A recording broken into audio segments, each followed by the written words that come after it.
teaches to strike the throat in a hand-to-hand combat situation. Good afternoon and thank you for joining me. My name is Rod Batiste. I'm a former middleweight champion of the world in full contact karate and the inventor of Escape Strategies, which stands for the Easy System of Control and Practical Emergency Strategies. Okay, now today we're going to talk about one of my 4 primary targets in a self-defense situation. In order of least importance, they are the groin, the top of the foot, the throat, and then the eyes. Okay, so today we're going to talk about the throat and why it is a valuable target. Before we begin though, again, don't forget, if you like the content, don't forget to hit the like and subscribe button below.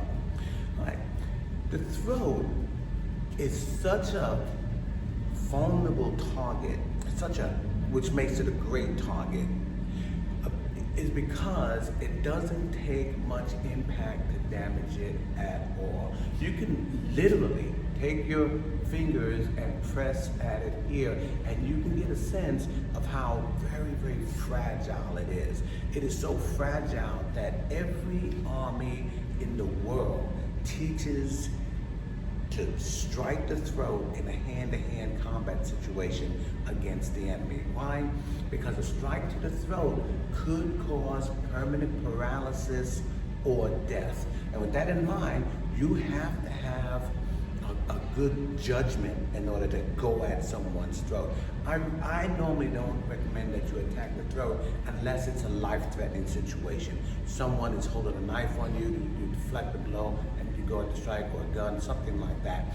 But in order to be prepared for every situation, you need to have the proper choices and options in order to relegate that individual, neutralize. Okay, so again, with a throat strike, it's very, very simple. All you have to do is make your fingers firm, make it easy to get between the chin and the clavicle bone here, and all you have to do is just slash out.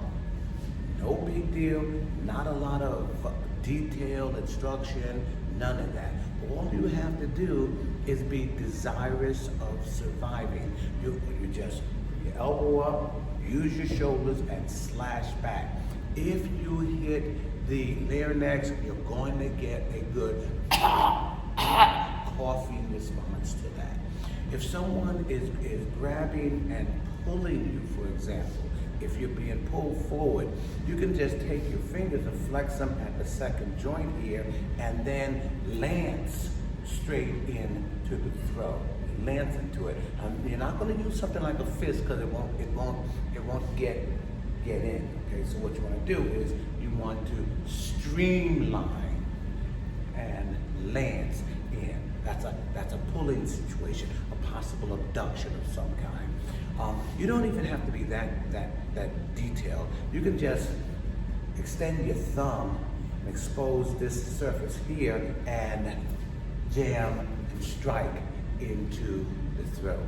Also, the throat is a very, very vulnerable area, which makes it my number 2 target. By the way, a lot of people misunderstand the real idea of how to choke someone.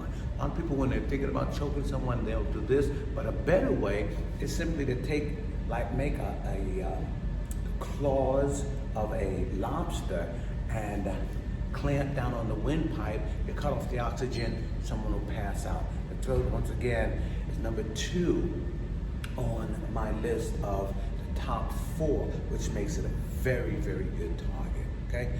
I hope you never have to use the techniques, but if you find them helpful, don't forget to hit the like and subscribe button below, and I'll see you next video.